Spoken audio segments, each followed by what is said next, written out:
Gidişinle ömrümün baharı soldu. Gözlerim hasretin yaşlarıyla doldu. Ben seni müqəddəs bir sevgi sandım. Sen deme, ben sadece boş bir hayala yandım. O şirin dilinden tökülen her kelime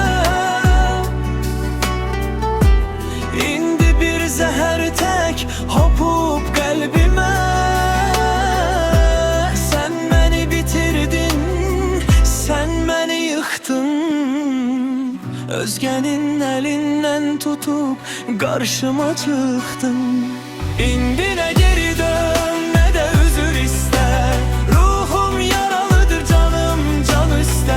Senin hayanetin benim sonum oldu.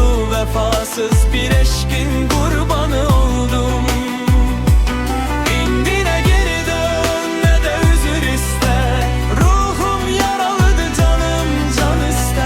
Senin hayanetin benim sonum oldu. Vefasız bir eşkin kurbanı oldum. Kalbimde kanayan bir yara kaldı. İnandığım dağlara soyuk kar yağdı. Sana güvenmiştim, sana inanmıştım. Sen beni özgeye değiştin, ben ise aldandım. Yalan imiş o bakışlar, o sözler. İndi yolunu ben yok özge biri gözler.